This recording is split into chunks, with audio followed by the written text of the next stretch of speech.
talks about an hour and 15 Hitchens minutes. has written several books, a few of which include Hostage to History, No One Left to Lie To, and Unacknowledged Legislation. Christopher also writes for Vanity Fair and The Nation.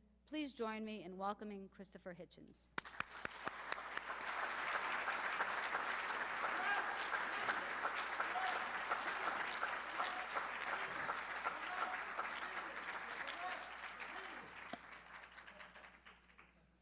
Thank you. I know it's Sherry. I just was pausing.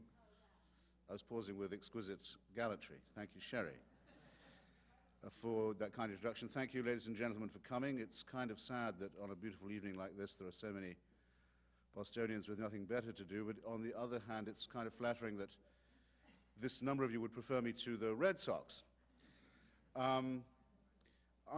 As Sherry mentioned, I'm out on the road with a smile and a shoe shine, being a salesman for 2 books, including my collection of essays on literature and poetry.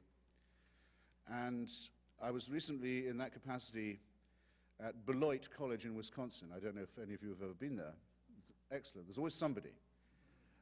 It's a great college and has a very, very good English department, and furthermore, they give you a really serious dinner beforehand at the Gun Club, where I was asked, would I be able, in talking to the English department students, to mention my book on unacknowledged legislation in the same breath as Henry Kissinger? In other words, could I mention him and Shelley in the same breath?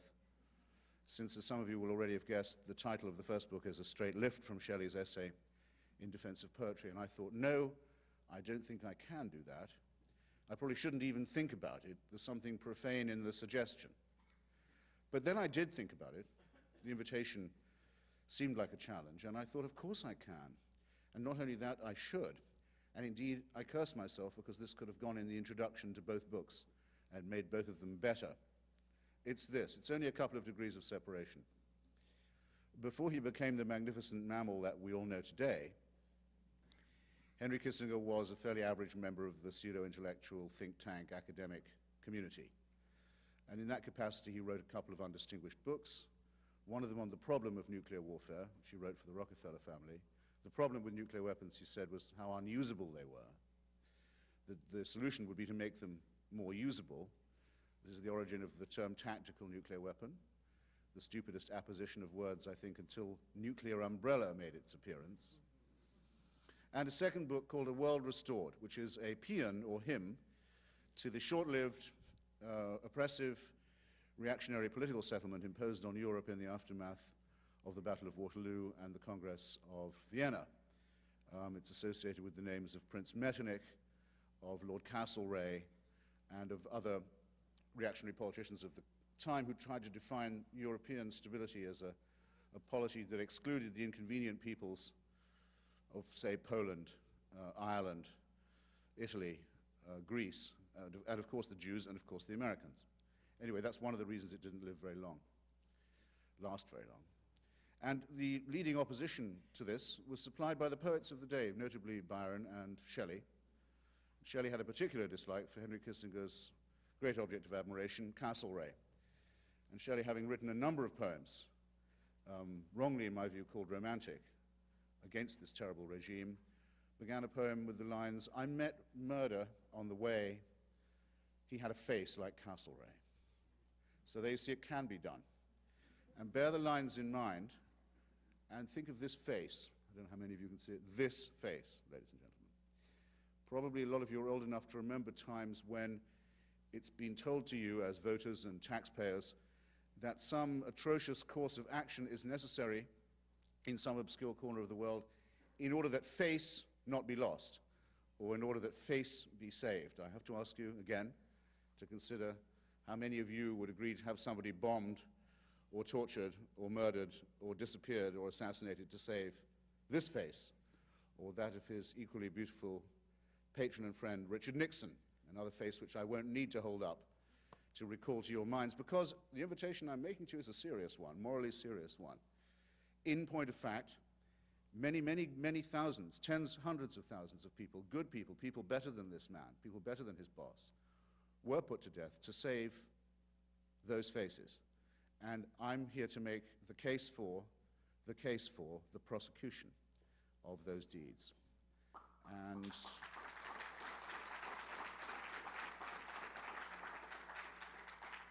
And I suppose I'm encouraged at the thought that obviously I'm pushing at an open door with some of you, but believe me, I'm willing to push on a closed one too. We have a time constraint this evening. I have 20 minutes. I will be prepared in question time and later on the pavement, if need be, to materialize everything I say. I will make no assertion I can't document or support or back up. And I'll begin like this. Who of you could honestly raise their hand and say that they had recently heard the expression peaceful, orderly, democratic transition of power? I see. That's all?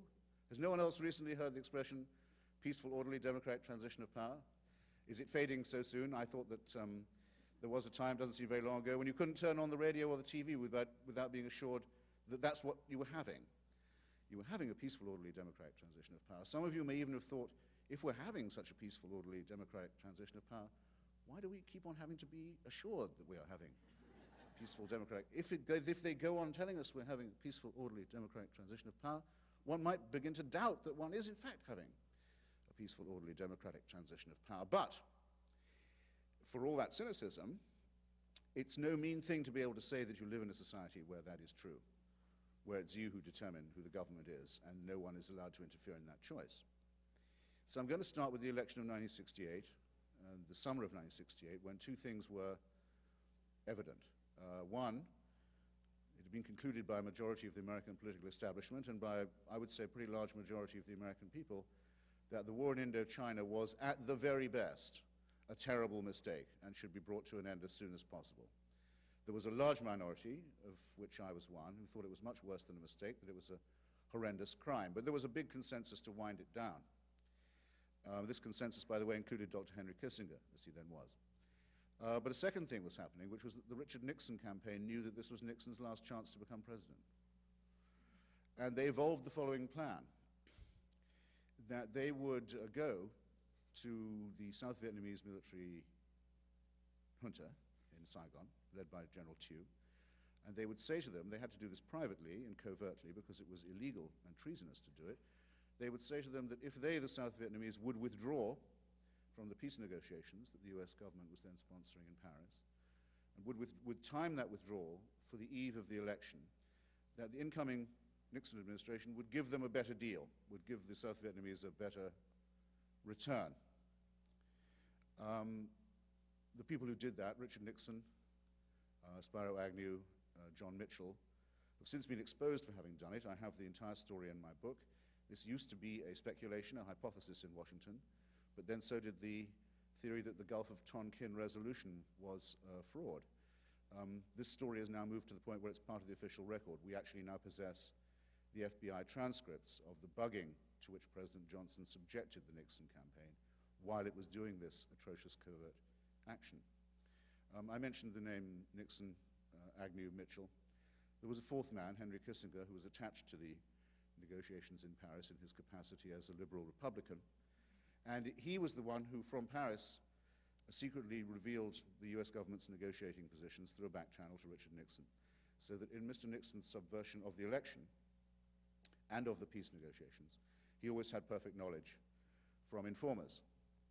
And on the 3rd of November 1968, the South Vietnamese did pull out of the Paris peace talks, bringing them to a halt, sabotaging them completely, and destroying the peace plank of the Democrats' re-election campaign.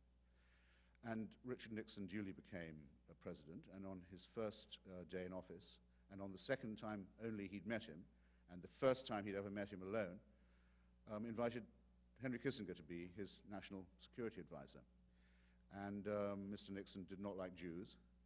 He didn't like academics, even pseudo-academics. He didn't like intellectuals, even pseudo-intellectuals. He didn't like the East Coast universities. Didn't like the type at all, but he knew talent when he saw it. And a star was born, and a one-man international rolling crime wave began. And the beginning of it was this: the illegal mortgage on another 4 years of the Indochina War that had been taken out without the knowledge of the American people, because not even the Johnson administration dared share what it knew about Nixon's covert action.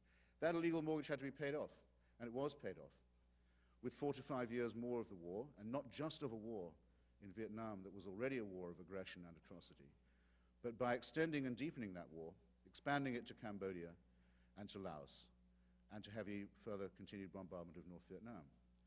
And of the names that appear on the Vietnam Memorial in Washington, my hometown, very nearly half, some 22,000, were incised in stone on dates after the inauguration of the Nixon-Kissinger team.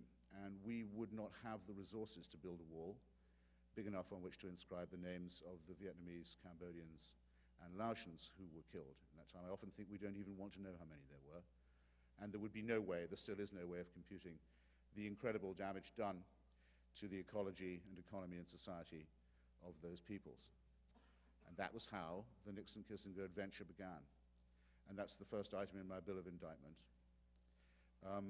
And if you combine the two elements of this, the sabotage, the deliberate sabotage of an American presidential election, and the sabotage and subversion of the ongoing Paris peace negotiations on Indochina into one single act, which they do form one single action, I say it's the wickedest thing ever done in American political history. And I've so far had no challenger to say that this has a rival for that. But I should pause, but not for long, to let that sink in. I'm pressed for time. I can move on to another peaceful, democratic, orderly transition of power, if you like. Not long after this, the people of Chile had an election. The Chilean people were very proud of the fact that they had a peaceful, orderly, democratic transition of power in their country. They had a tradition of it. They were the envy of their neighbors in Brazil and Uruguay and Paraguay and Argentina. For that very reason, the army had never intervened in a Chilean election before. They were rightly proud of this. But in the year 1970, the wrong party won that election. The wrong candidate won it from the point of view of Mr. Nixon and Mr. Kissinger.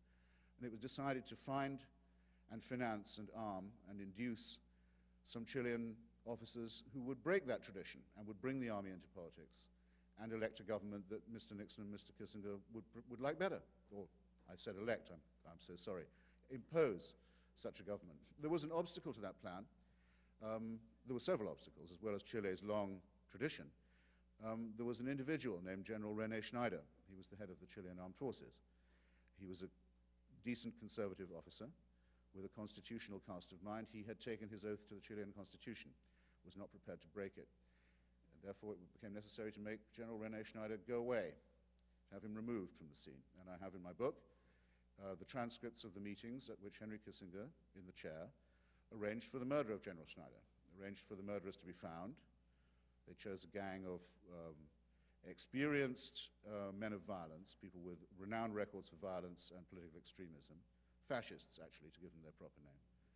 They sent them money through the American diplomatic bag and sophisticated weaponry through the American diplomatic bag of Santiago in order that the execution could take place. Libya gets bombed, by the way, if it uses its diplomatic bag for purposes like that.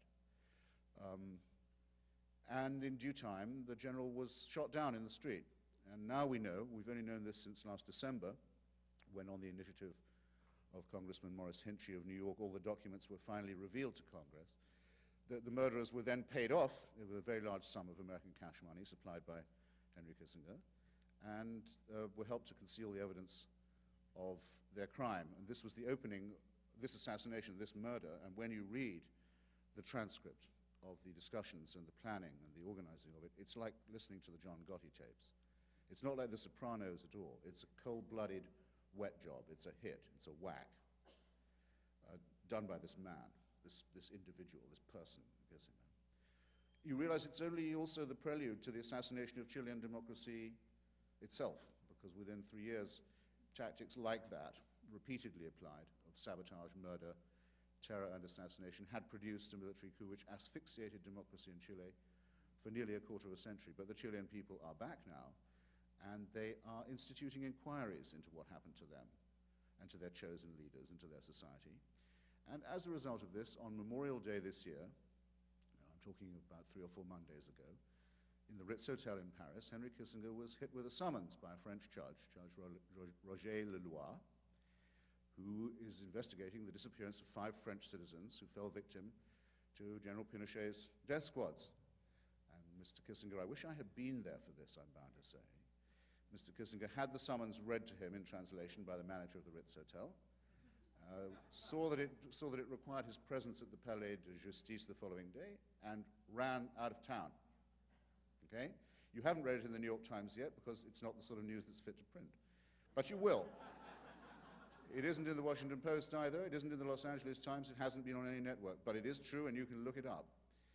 Mr. Kissinger has also been hit with the summons by the judge in the Pinochet case in Chile to answer questions again about Operation Condor, the internationalization of the death squads of South America into a continental-sized weapon of disappearance, torture, kidnap, and repression of dissent, and also by Judge Rodolfo Corral in Argentina, who's pursuing similar inquiries. In other words, one of the best-known graduates of a school not far from where we're sitting in your case, is now wanted for questioning in 3 democracies on 2 continents and is refusing to answer the questions. That's the state of affairs now. And I consider it an occasion for making a little holiday in my heart. But I call it, and again, I'm glad that you concur, but why did I say a little holiday? Why not a big holiday? Because isn't it an absolute disgrace? Is it not a shame that everyone here should feel that the pursuit of justice in this matter is being left to impoverished victims in other countries who've already had their family members tortured to death? That they are expected to scrape together the resources to hope to get a hearing somewhere in the United States, where this man lives as an honored citizen in Midtown Manhattan and rubs shoulders with the white trash of New York society and is the independent, detached, impartial news consultant for ABC and has a column syndicated by the Los Angeles Times, even into my hometown rag, the Washington Post.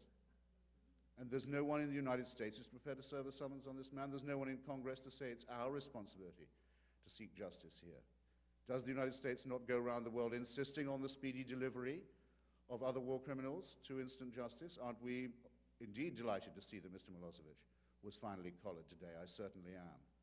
But we do not talk to our own society in the language, the peremptory terms we quite rightly employ with Serbian fascists, or with Rwandans, or indeed with Germans, or Brazilians. We tell them, no, you must face your history. You must face it openly and honestly. You must open the archives. You must bring your criminals to justice. You must have, in other words, a truth and reconciliation, or truth and justice, I would prefer, commission. And that's what we need here, and have needed for some time. And Exhibit A is my subject, Henry Kissinger. And it is an appalling thing that only the victims are so far pursuing the justice that is their right for crimes committed against them by us, or by people acting, at any rate, in our name. Though I suppose it could be said to flatter you a little, ladies and gentlemen, that at least this regime never dared tell you the truth. At least they felt they had to lie to you about it.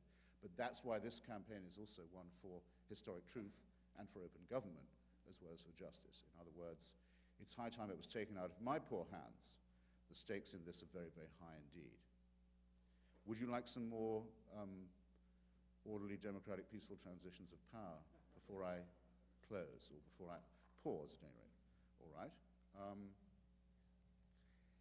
Next year sometime, I think I have time for one more, do I? Next year sometime, I devoutly hope and believe, the people of East Timor will have an election which will simultaneously make them an independent country and a democracy. That'll mean they'll be having this, the few of them who remain. It's been very hard to find even a pulse in East Timorese society in the last few years after decades of massacre and famine and repression.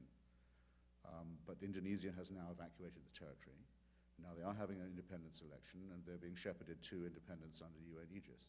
Well, all those last 3 things were supposed to happen in 1975. They've been waiting a long time for this peaceful, orderly, democratic transition of power. In 1975, when the Portuguese colonial authorities began to evacuate East Timor, it became an international responsibility of Portugal and the UN to shepherd the people of East Timor to independence and to democracy. But the Indonesian dictatorship, the nearby dictatorship, had another plan. They thought it would be better if Indonesia occupied and annexed the people and territory of East Timor. I say the people and territory of East Timor in point of fact, to be blunt about it, and the record supports this. the Indonesian generals thought they'd rather have the territory and not the people, since the people were not Indonesian, and since they were actually, as it happens, a religious minority. They're mainly Catholic. So they evolved a plan whereby they took the land and they subjected the people to a campaign of genocide. That's been amply and substantially documented, and I don't need to prove it to anybody, I know. But what isn't as widely known as it could be, or should be, is that on the day they took that decision, Henry Kissinger was sitting in the room with the Indonesian general staff and approved in advance and gave the go-ahead and green light for that invasion. And in the subsequent campaign of massacre, food denial, the use of famine as a political weapon, and so on, made sure that the Indonesian armed forces never ran out of money and was prepared and did in fact break American law in order to do so, because the Foreign Assistance Act, among other things, prohibits the use of American weaponry for any purpose other than self-defense, and the Indonesians never even claimed that they were defending themselves against the tiny population or state of East Timor. And I have all the documents in my book of how Kissinger knowingly encouraged this course of action, violently broke international law in the illegal annexation of East Timor, ignored the Genocide Convention, and broke American law in order to make sure that the butchers became aware that they need never fear a shortage of weaponry to complete the task. And upon leaving office a short while afterwards, was rewarded with a half share in a very large gold mine run by the Indonesian military dictatorship, of which he remains a director, as he has and remains a director of a number of other military corporate consortia in Indonesia, and in fact has made a second career out of franchising contacts between despotisms and the corporations who like them. It's called Kissinger Associates. It's a very well-respected firm in Midtown Manhattan as well, and it gets in many consultancies and spaces on the op-ed page. That was what the language of peaceful, democratic, orderly transition meant to the people of East Timor, and there's no one to speak for them, and it would be a very sad day for them if that job was left to me, quite clearly. So I think I can hold it there. I can invite your questions. As I say, I'm prepared to defend every assertion that I've made, but I suppose if I look for a means of closing decisively, I would say that I hope that you yourselves might decide to enlist in this campaign. You have rights in this matter too, and the United States, this republic, is now at a stage where it cannot simultaneously lecture the rest of the world upon the universal application of standards of human rights and of political justice, and continue to flout and defame and disfigure these same values by harboring this man or by refusing to admit what was done to save this face. Thank you.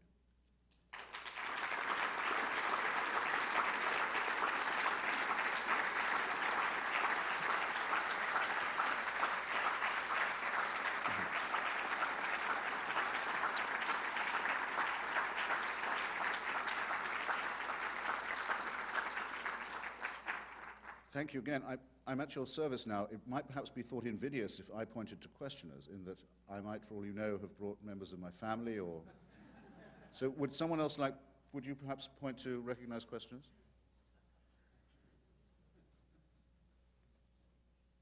How about way in the back in the green shirt? Just your luck. Oh, sorry about that. No, life, he's young enough to find out life is unfair. I like to start from the back. Huh? I like to start from the back. Yeah, sure. Why did the Johnson administration not reveal Nixon's version of the peace talks, either himself or through a leak to the media, maybe, when it seems politically advantageous for them to be likely to do so? Yes, a very good question. Was it heard by all? Okay, I'm sorry, I have to ventriloquize your question, sir. I was asked, why did the Johnson administration not reveal what it had learned by the bugging of the Nixon campaign in 1968? Well, it's a hotly disputed question, still among the people who are around who remember it. I mean, like Richard Holbrooke, for example, who's a member of that delegation, who's still very outraged about what happened.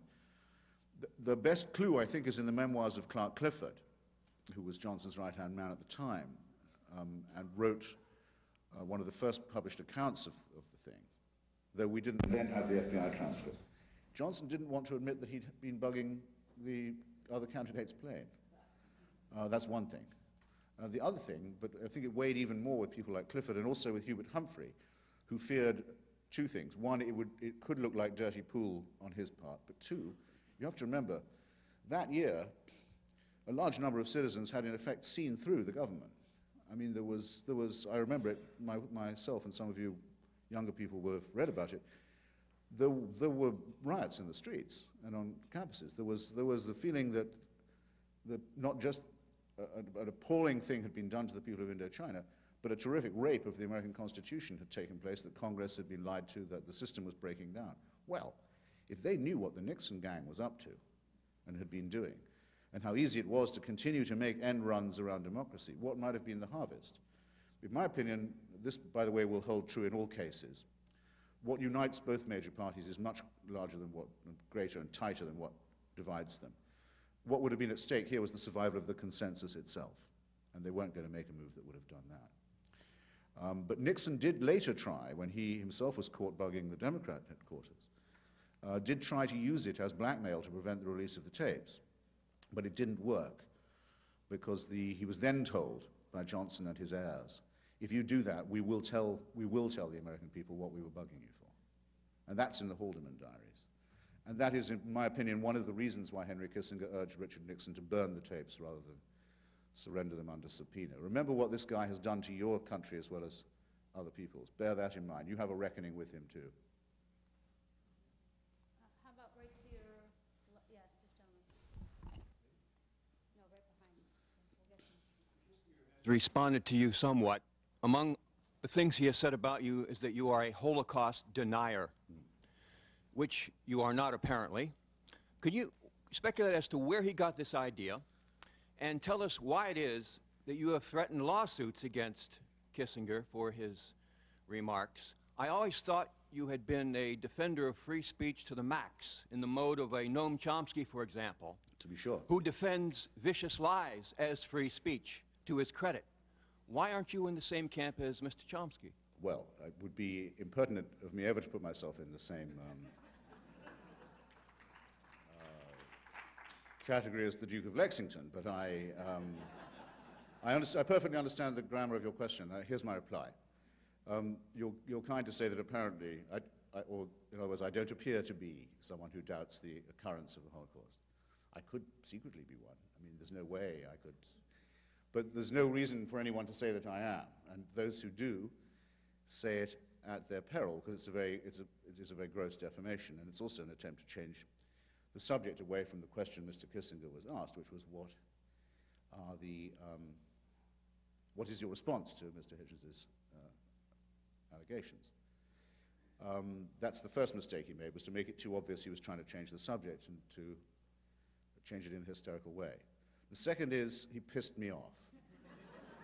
And I am going to sue him because I want this question cleared up, because it's been brought up against me by some other crankish and cultish people who object to object to me in general, but think that I've made a mistake in defending the First Amendment rights of David Irving, the historian, which I have done and continue to do.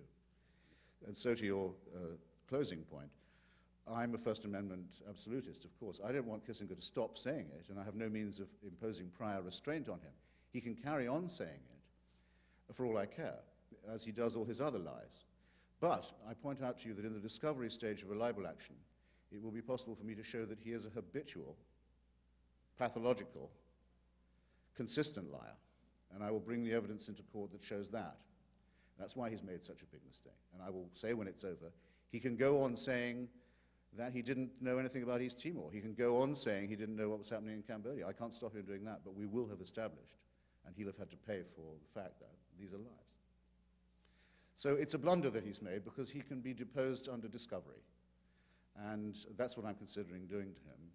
It'd be long and arduous and expensive, but it seems to me that it's an opportunity that ought not to be missed. But his right to express himself, I'm afraid, isn't something I would want to qualify, but in any case, I can't.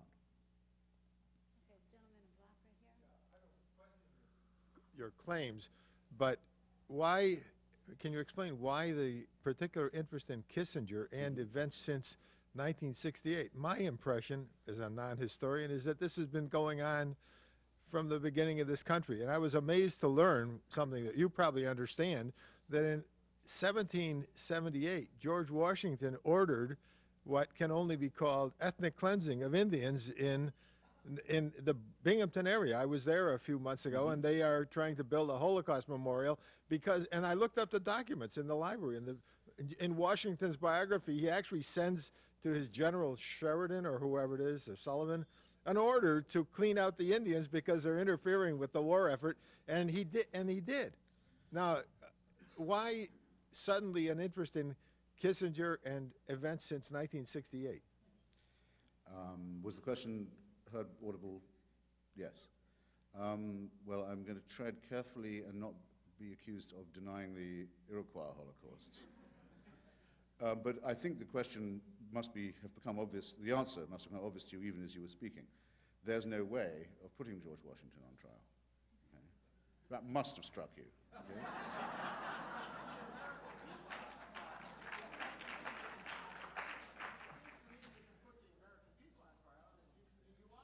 Just as the German I say that people were on trial. well, I don't think it's possible to put the American people on trial. I think it's possible to say that though the huge attempts are made to distract people from the fact, and people are willing to be distracted from it, that this does represent something of a moral crisis and a political crisis for the American society, yes, and in real time. Now, if you'd said, well, what about Robert McNamara, for example, I'd say, well, that's a good point. Kissinger was in many ways the executive of others in doing this, but I think there are two things. One, partly because of the criminal way in which it was originally conceived, the Nixon administration imploded, and in the last 2 or 3 years of it, Henry Kissinger was in effect the president, at any rate for foreign and defense and security, national security purposes. And as a result, we know more about what he did, and he was able to do so much of what I call his international one-man rolling crime wave, that there's enough evidence for a French judge to issue a summons. In other words, that the statement Henry Kissinger is a war criminal is a statement I've been making, and I dare say you have, for many years. It's now not a piece of rhetoric. Okay, it's not a metaphor. It's a job description, and it might feature on an indictment. And so I decided to write this book, which I could have written in a different form, and give it this title instead of another, and this shape instead of another, as a consequence of the arrest of General Pinochet and the prosecution of Slobodan Milosevic, was we now live in a world where, in fact, it is possible that universal jurisdiction will become the principle of courts in democratic countries, universal jurisdiction over war criminals, and sovereign immunity will cease to be a defense. In other words, you won't be able to say, yes, I did kill all those Chileans, but I was hoping to impress Richard Nixon. Now, until recently, that would have been a defense. Not great, but it would have been one. Now, the British House of Lords now says that won't work. Do you want to live in a society that has less respect for the rule of law and democracy than the British House of Lords? I would, if I was you, sir, and I say this with all respect, I'd concentrate on that rather than on 1778. I really would. Trial for bombing Belgrade. Clinton, in my view, could not be put on trial for bombing Belgrade. But Mr. Clinton, in my view, could not be put on trial for bombing Belgrade, but he could be put on trial for bombing Khartoum. Okay, let's start over here, the woman in the second row. To thank you for this book on Cyprus, and I would like you to say something about this issue, because Cyprus is is waiting for justice for 27 years now. So would you please? Yes, by all means. The lady asks me if I would say a bit about the Cyprus question, about which I have a chapter in this book, and I'm happy to do so, and I'm sorry I didn't have time in the opening stages. It's another peaceful, democratic, orderly transition, as a matter of fact. Cyprus, but in this case from democracy to dictatorship, and not peaceful and not orderly.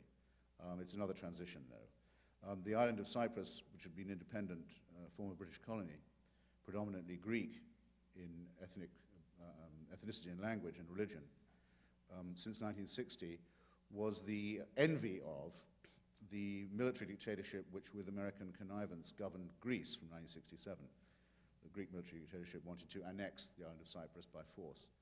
And because Greece was a dictatorship and Cyprus was a democracy led by President Makarios, who was steadily and regularly re-elected by his people, Henry Kissinger naturally preferred the dictators to the Democrat and gave support to their plan to assassinate President Makarios as a prelude to the full-scale military coup and military takeover of the island, which I can't tell you the whole story in anything but a much longer time, but which triggered 2 Turkish invasions of the island and culminated in the situation we have today, an artificial partition imposed by NATO by force on a democratic people, a democratic island which can't threaten and never has threatened anybody else, solely because its political independence posed a threat to neighboring military dictatorships. Kissinger had guilty knowledge at every stage of the plan to murder Makarios and to do this to the people of Cyprus, and I've told the story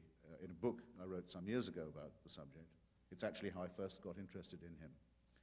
And with more and fresher documents that have come to light, making it even more horrifyingly clear since in this book. So I'm very happy to take up the lady's invitation and to urge you not to forget that still, to this day, in Cyprus, people are paying in the form of 200,000 refugees, many hundreds of missing and disappeared people, and a military occupation and an arms race and the threat of another war, still to this day paying a very heavy price for Henry Kissinger's diplomacy, which, as ever, relied on the forces of fascism and criminality.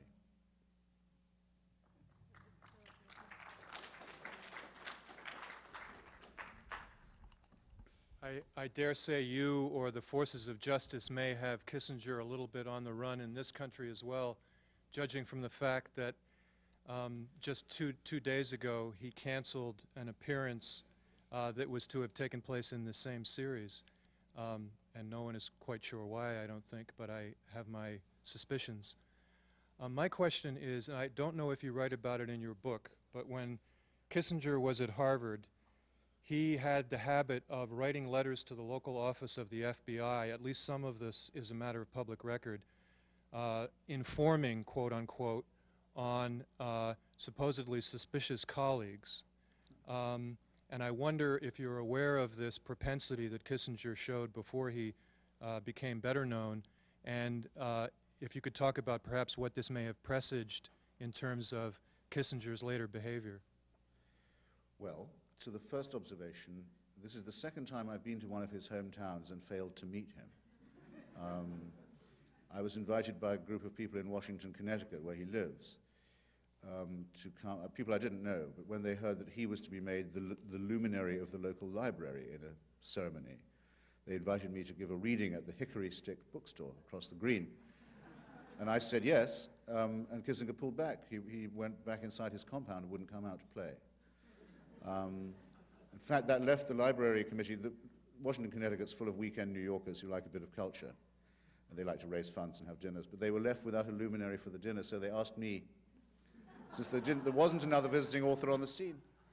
And I thought, at first I thought, I'm not going to sit in the chair that was reserved for that swine, but then I thought it would be pompous. So I ate his dinner.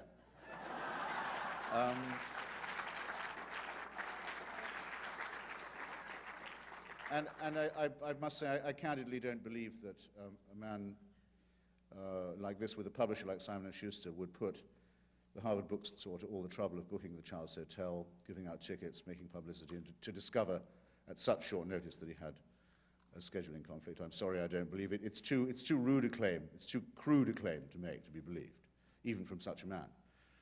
And I do also know that at the National Press Club last week, he made it a condition of his appearance that no questions about my book be asked. And I'm sorry to say, got the chairman to agree to this, but there's a row about that now. But as I say, it's about time it stopped being just me.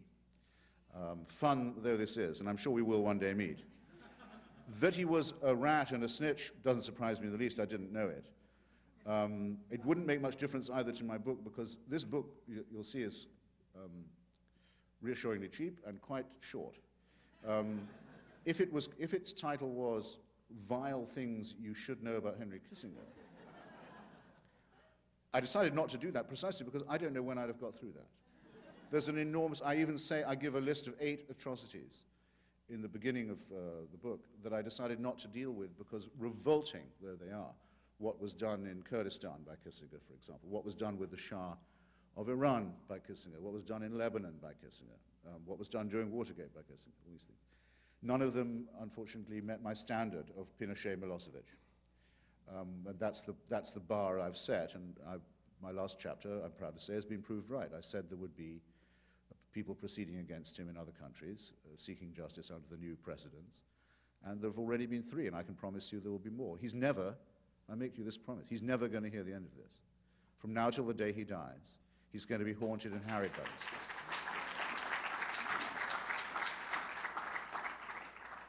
Gentleman in the blue shirt, the second row. Just wait till the microphone gets to you. Is that mic supposed to be working? I actually have a question on exactly that topic, which is where do you think we might see him brought to justice? Perhaps Belgium or France, or I'm just curious as to where you think he might actually face a trial.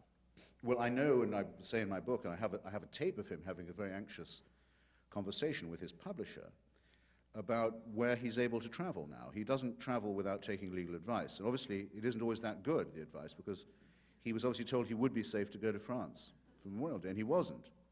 And that summons remains active, by the way. He can't go back to Paris without triggering it again. And I don't think he had any plans to go on a holiday in Chile, frankly, or in Spain or Argentina or East Timor or Cyprus or Bangladesh or Cambodia. So there are obviously other ways in which jurisdictions don't apply. But here's what I think should happen. When Richard Nixon was about to be impeached, the first article of impeachment drawn up was for the illegal bombing of Cambodia. People forget this, but that was the original article of impeachment, for making war, levying war illegally without the knowledge or consent of Congress. And as we also all know, it was decided by a long process of log rolling in Congress and elsewhere that you, the American people, couldn't stand the trauma of an impeachment or a full-blown trial, would rather have a quiet life, and on the whole it would be better to have a pardon for the president, and the deal was, you know, this would put the Vietnam syndrome behind us and the healing process can begin, and you know how all this goes. This is the only culture in the history of the world where the expression, your history, is an insult. And we're always ceaselessly enjoined to develop more amnesia. Let's move on, let's put this behind us. Well, it didn't work, did it? The president of the college where I teach in New York, the former Senator Kerry, has just found that, yeah, maybe he did take a knife to the throats of 5 children and 2 grandparents in the dark in the Mekong Delta, about 5 weeks after Nixon was inaugurated, oddly enough. A prominent local historian I see can't get his story straight either about that period. There's no burying the Vietnam syndrome, take it from me. Not while any of us is alive who remembers it anyway. So we should go back and restart the trial. It seems to me Congress should become seized of the matter, admit that the attempt to bury that epoch was a failure, and convene hearings and decide to let the chips fall where they may, make it up to the victims as far as is possible, and punish the guilty. If that can't be done, there's no way this country can face the rest of the world, it seems to me. Just no way at all. Gentleman in the white T-shirt. Thank you very much for coming. Sorry, the mic is going all around. Your point about America taking responsibility for Kissinger is well taken. I'm an active member in the movement to bring the actions of George Bush and the Supreme Court to light, and was wondering what, or more specifically, what names of individuals that we as Americans can write to or call or whomever to help. Henry Kissinger is a stain. His actions are a stain on all of us, and what we as Americans can do to bring him to justice here in this country. It's great that he's being chased in France and Chile and elsewhere, but we should do it here. And yes, good for you. Well, what I hope will happen shortly is that a large number of individuals and also human rights organizations will publish some kind of statement saying that, because I forgot to add, the Bush administration takes the view that Henry Kissinger doesn't have to answer these summonses. The judge in Paris, Judge Leloir, was told by the American embassy to write to Washington, to the State Department, if he wanted information about the missing French people in Chile. And his reply, I thought it was a very good one, was to say he'd already done that several times and received no reply. He wrote in the Clinton years, they didn't even give him a reply. So that's why he wanted to summons them. At present, it is the view of the US government, Henry Kissinger doesn't have to answer the questions. And it's also the view of the American mass media that it doesn't meet the definition of news, that he's being asked. Well, there are things you can do about both those things, it seems to me. A way to start would be, we as Americans think it's a disgrace that Henry Kissinger is sheltered by the US government from magistrates in 3 democracies who have questions that only he can answer. It's only a small thing, but believe you me, he dreads it. And he won't make a public appearance where he thinks he'll be asked that question. Otherwise, why would he have had David Gergen going to question him the other day? I'm serious. I mean, he's terrified of that question and its implications. And so for a relatively small concentration of effort, and after all, it's something very easy to explain to anybody and very easily intelligible, you'd get, I promise you, a very big return. But finally, it does seem to me it's the responsibility of Congress, as has been shouldered by the Congresses of every other democratic country that's been through a period of being a rogue state or an illegitimate regime, and both those things apply to the Nixon-Kissinger gang. Look, Nixon copped a plea, but as we know from Justice Oliver Wendell Holmes, acceptance of a plea means acceptance of guilt. Spiro Agnew had to go. I'm just thinking of the people who put the Nixon gang together in the first place. John Mitchell, the other Paris conspirator, the first US Attorney General ever to actually go to jail. Once or twice, you get one. It happens. Justice is served. Okay? Kissinger's the only one unpunished of that group. The immunity and impunity is beginning to look a bit lonely. Then look at his international colleagues, Pinochet, Suharto, General Papadopoulos in Greece. These guys are all either in jail in their own countries or are fighting desperately in the most pathetic technicalities to prevent themselves from being sent there. That's what's happened to his international colleagues. Again, the immunity begins to strike one as obscene, and the United States is sheltering this person, right? I mean, it couldn't be any clearer. There's a gentleman up to my right. Yes, you. With the, he just put his hand up. Yeah, gentleman standing up. I agree with your the basic theory of your book, but my question is, don't you think that the American political establishment is afraid and so corrupt that they would never bring this man to justice? Because if they do that, they should bring Bob McNamara to justice, they should bring Bush Sr. to justice. I mean, there's a whole, I mean, half of Washington should, I mean, they should go, I mean, they are, I mean, and half of Washington, I mean, have committed crimes against humanity. I'm asked to repeat the question, though I can tell that some of you certainly got the import of it. Actually, it seems that people did, I think. There used to be, during the period of the Fourth Republic in France, very crazed, corrupted colonial warfare period in the 40s and early 50s. There was a game that some friends of mine in Paris used to play. They would send the identical telegram to every minister in whatever the government was that week. The telegram, when opened, would simply read, "Fly at once, all is discovered." They would then see how many ministers went straight to the airport. If you were to do that in Washington, you would fill the cardiac ward of Georgetown Hospital. It's certainly true. But this question comes up in different forms all the time, and what I want to urge you is this. There's every reason to single Kissinger out, and I'm sure you'll agree I've given you some. Why am I singling him out? Because he's unique. That's why. And because his survival of these episodes of gangsterism, where the others have been punished, is remarkable and salient. That's why. Okay. So my injunction to you would be, don't make the best the enemy of the good. But of course, I knew once Pinochet was arrested, it wouldn't stop there. Of course it won't stop there. But my old enemies in the British Special Branch were not told, go round to that clinic and arrest the Chilean military dictatorship and bring justice to Chile. They were told, you have a perfectly good warrant here from a post-Franco Spanish magistrate. It's a good bill. Go round and serve it on Pinochet. Tell him he's nicked. Tell him he's under house arrest. And furthermore, tell him he can receive only visits from Baroness Thatcher. Which, if not cruel, is certainly fucking unusual. and then drag him before the House of Lords. But that's all they did. But I would never have believed any of that would happen. I never would have believed for a minute that could happen. But I did know it wouldn't stop there, and it hasn't. So in a way, your question answers itself. If you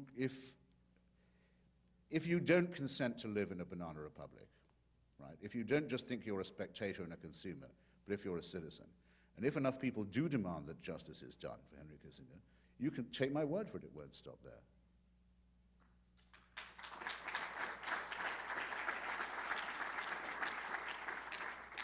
Someone in the first row in the beige blouse.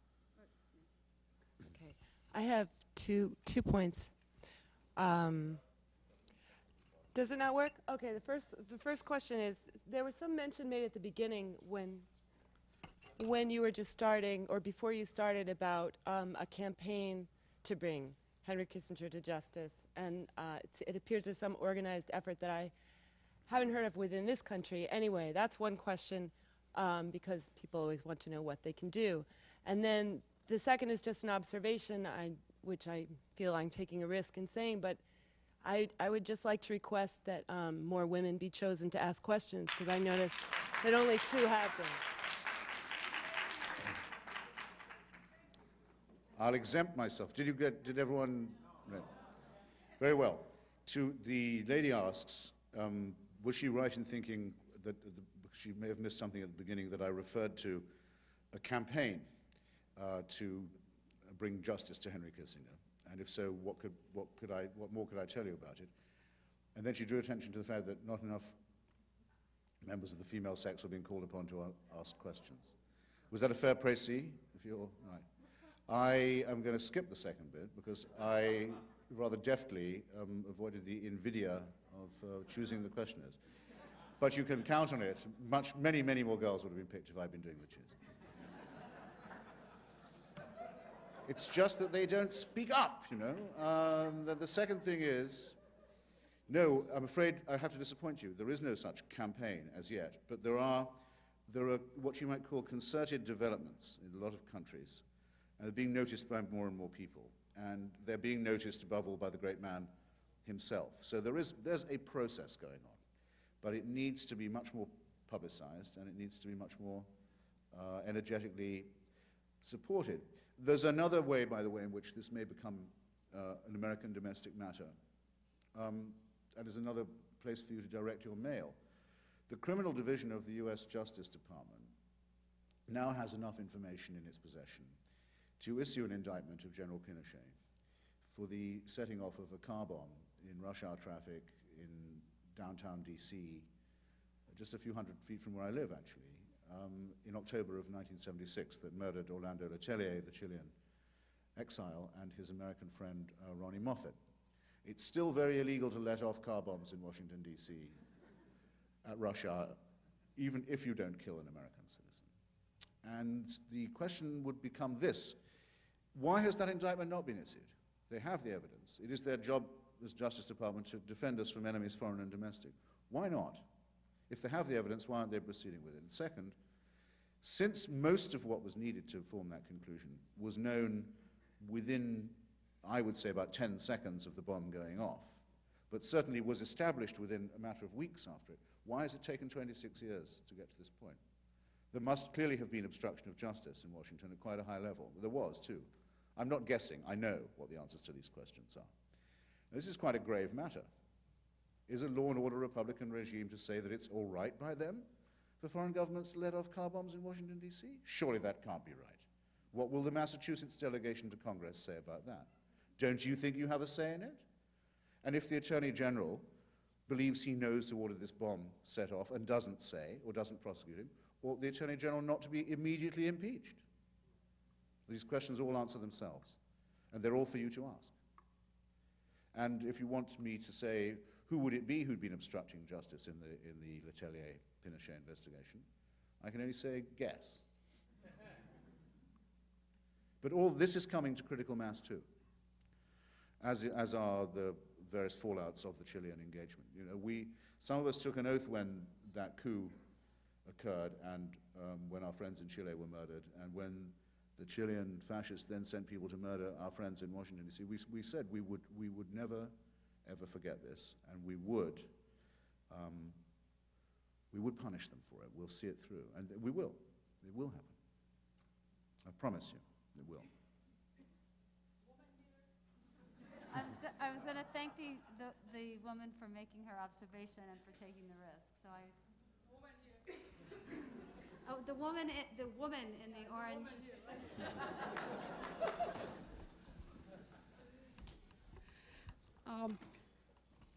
Sir, I wanted to tell you that my homeland, I left my homeland in 1972 because of the severe repression, political repression, Iran, under the Shah's regime. My family and myself were victim of his policy. I know that Kissinger, for at least as far as I know and witness, he was almost the closest friend and military consultant, political consultant of Shah during his 25 years of his dictatorship. I would like to ask you, sir, would it be enough evidence for Kissinger to be guilty of all the crimes that Shah committed toward his people? And my other question would be, what would be your feelings or your thoughts about his policy toward Middle East in general, especially in years of 60s and 70s and early 80s? Thank you. Okay. I can direct you to two, and anyone else who's interested, to two very interesting books about Kissinger's relationship to the Pahlavi dictatorship. One was by Jack Anderson and was about the way in which Kissinger helped the Shah, among other things, to manipulate the oil price, but also helped cover up the crimes committed by his notorious secret police force, the Savak, and in other ways gave him military and diplomatic and other forms of friendship and protection. The second book is by William Shawcross. It's called The Shah's Last Ride, and it's about how Kissinger tried to get a safe house for the Shah in this country when he was thrown out of Iran by his own people.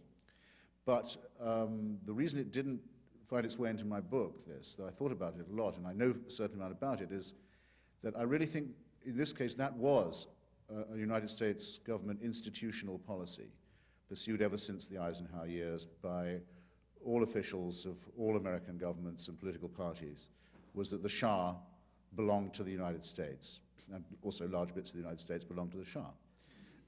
That was an all-party agreement. It was one of the things that really bonded the local ruling class.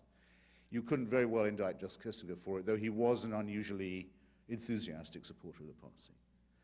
So there, you see what I mean. I don't always say that it's all him. His policy in the Middle East, I don't know if I have time really to, your question is so generally phrased, but again, his policy in the Middle East was one of basically cynical short-termism, as is the case with most of his diplomacy. He doesn't deserve his reputation for being a cold, detached, Machiavellian diplomat at all. Most of his policies were very improvised, very unskillful, generally ending in disaster, very ill-considered, and with an eye to very short-term consequences in the American domestic market. And that was particularly true of his supposed shuttle diplomacy in the Middle East. I can tell you a good story about his relationship with the media, if you like, to do with his views of the Intifada. If you'd like to hear a good story about Ted Koppel. But it's a bit of a come down from the seriousness of your question. It just occurs to me, because it's a thing that I try and emphasize wherever I go, is the extent to which my own profession has compromised itself in covering up for this man.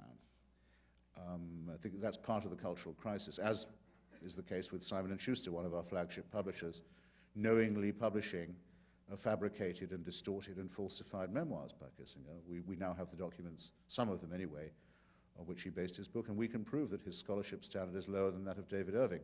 If he did what he did, if he'd done what he's done in the academy, he would be fired by now. But he's made a second fortune out of it with the connivance of the chieftains of American publishing. Anyway, to the Intifada, when the first Intifada broke out in the 1980s, there was a terrific shock in this country, as you'll remember, and in the media too, partly because nothing reported in the American press up till then had given people the impression there was likely to be a rising en masse of the people of occupied Palestine, living under a Pax Americana, who decided they'd rather die than go on living under it any longer. Anyway, there was a big shock, and the American Jewish Committee convened a series of meetings in New York to ask the advice of important people about it. And they invited Kissinger to one of their breakfasts. And he advised them the following. He said, this rebellion, which is what it is, must be put down at once, without compunction, without pity, and at great speed, and with great ruthlessness. And for this to happen, it will be necessary first to remove all the American and foreign mass media from the scene, because what will need to be done cannot be done in front of the cameras or with reporters present. And some people at the AJC meeting were good enough to leak this, and it was the usual Kissinger pseudo-realism, of course. Imagine if they had tried to do that. This is not Machiavellianism at all. It's a sort of sadistic fantasy of the kind that I think he quite often indulges in. And there were comments about the stupidity of it, at least quite widespread in the press, but I thought, well, wait a minute, I've got a question. And so I rang Ted Koppel of Nightline, and I said, you saw the statement? He said, yeah.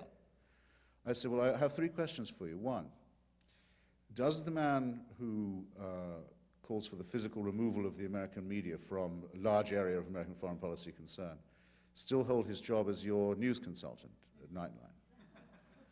Second, how much do you pay him for it? And third, Mr. Koppel, is it true that Henry Kissinger once said that if he became Secretary of State again, he would make you, Mr. Koppel, his Secretary for Europe? And is it true that you said that you'd be honored to accept? So he'd called me back, which I think was decent of him. And he said to the first question, yes, he's going to stay on as our news consultant. To the second question, I'm not going to tell you how much we pay him.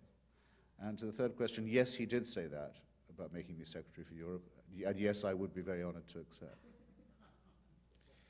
Now, this is the flagship show of the American eggheads, as it were. This is not, you know, trash TV. This is supposed to be the most impartial and neutral and careful examination that TV does, and those are its standards, and that's what this guy does to everything he touches. But that's also the complicity of my trade in his filthy career. The woman in the fourth row. The early 70s, the Kansas City Star had an article reporting on a stockholders meeting at ITT in the city at that time. A small stockholder got up and asked the chairman of the board if ITT had offered $1 million for Allende's head. And I'm wondering if you could comment on the corporate background of all this. Yes. Should I first repeat the question?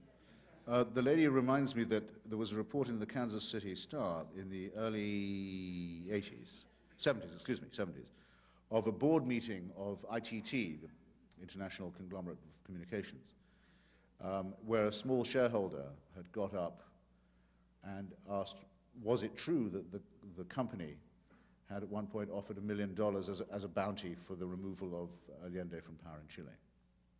Would that be a fair précis of your question? And she asked me further to comment on the corporate involvement in the coup in Chile. Well, that's a now extraordinarily well-documented story. I have a little of it in my book. Richard Nixon, in his years of political failure in the 50s and 60s, had gone into the practice of law with John Mitchell, among other things, later jailbird and Attorney General. And the first person to give him any corporate work was Donald Kendall of Pepsi-Cola. And Pepsi-Cola is a huge employer in South America. And it is certainly true, and has been established beyond doubt by the congressional investigation, that on the day after Allende was elected, Donald Kendall was able to get Richard Nixon, the President of the United States, Henry Kissinger, his national security advisor, and Richard Helms, the head of the CIA, to a meeting to discuss how to restore order in Pepsi-Cola land.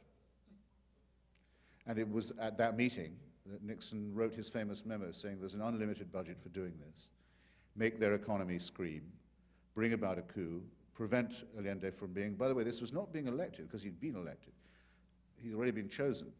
It was to prevent him from taking office. Chile has a similar transition period to the United States. I think it's 30 days between election and inauguration, and they wanted to use that time to destroy him.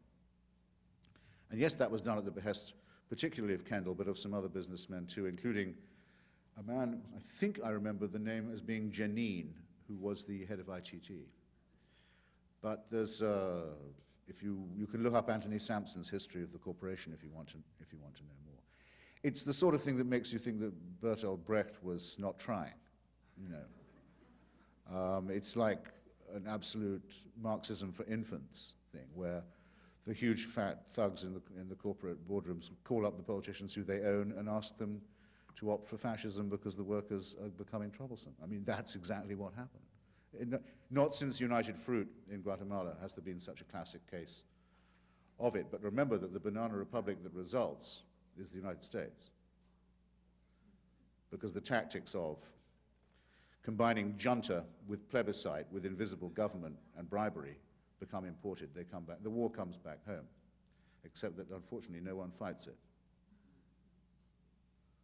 Yet. Gentleman here in the fifth row.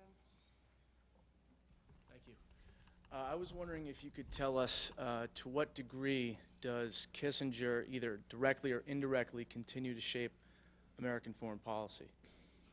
Yes, I was asked, does Henry Kissinger still have an influence on the formulation or the conduct of American foreign policy? My impression is that that influence is waning a little bit. The people in the Bush administration who remember him from the Ford administration, notably Cheney and Rumsfeld, don't particularly like what they remember, because Kissinger was a vicious infighter in both Nixon and Ford administrations.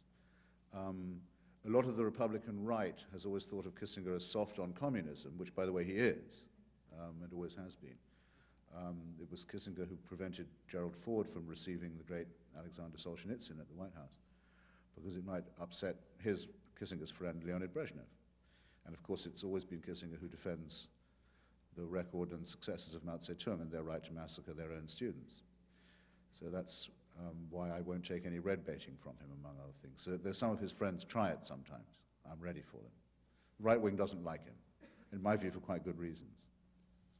And in the last election, Kissinger was reduced, because he still hires himself on as consultant on foreign policy to candidates, to being the consultant for Rick Lazio, and even worse, in my opinion, as a human being, Bill Bradley. Now that's pretty pathetic. So, you know, it's like watching a dying elephant, really. No, it isn't like watching that, because that would evoke sympathy. Okay, we're going to take two more questions, one from a man and one from a woman. We haven't really hit anybody on this side over here. Anybody else over on that side? There's a chap up there. There's a chap right there in the yellow shirt.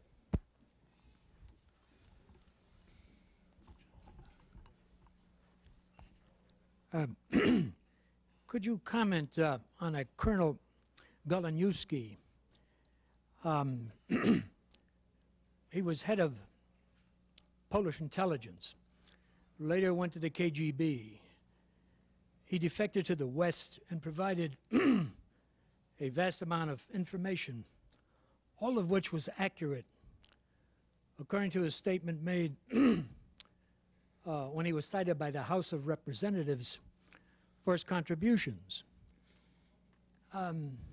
He made the rather startling allegation that Kissinger was a Soviet spy as far back as 1946 with the code name of BOR. I was very surprised to learn it.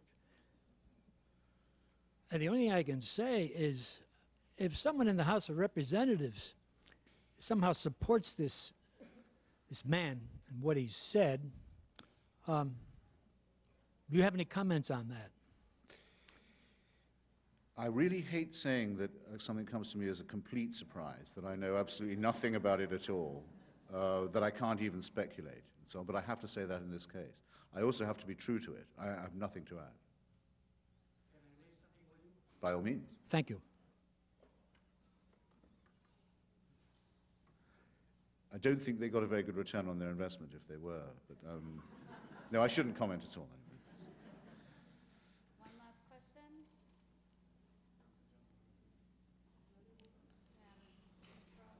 The chicks have gone quiet again. Is there a question over there? Oh, okay, here. No, there's already a question.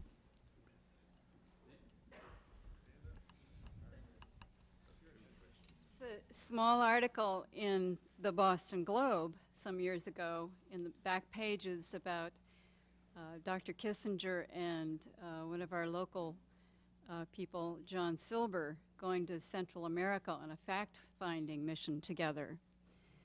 Shortly after that, Mr. Silber ran for governor here. I don't want to be playing conspiracy theories, but I wonder if Mr. Kissinger indulges in domestic activities as well.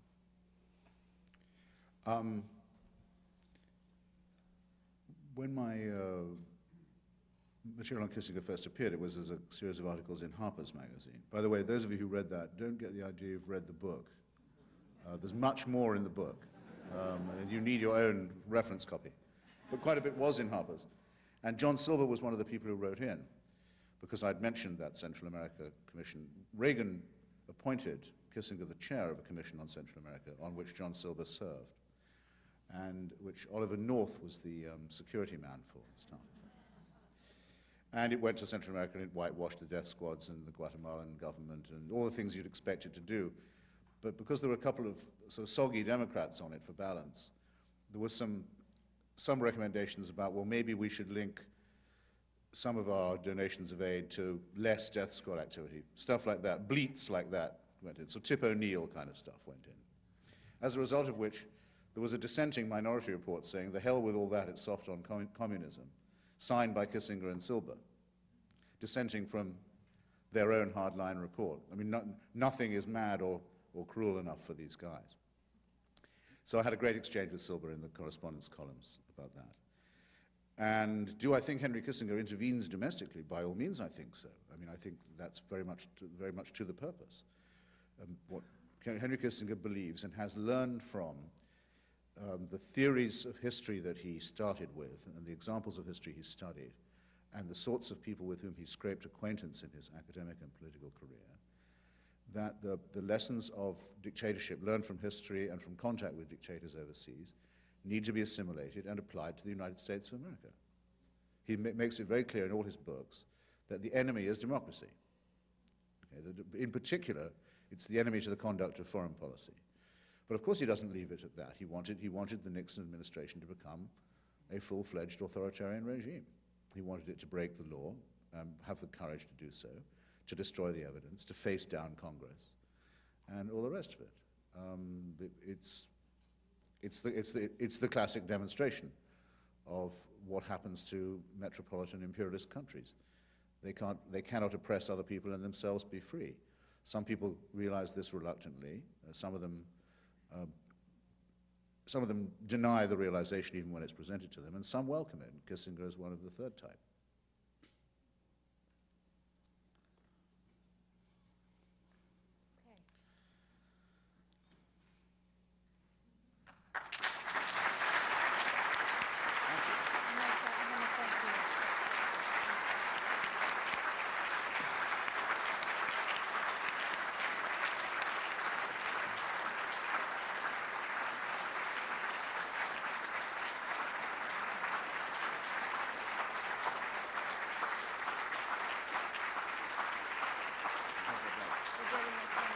No, that's nice. Thank you. Thank you, James.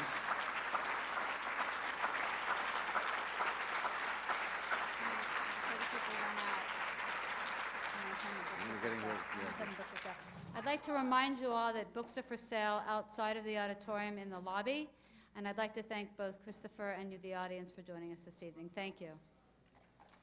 That didn't seem too short at all. Will you let it run?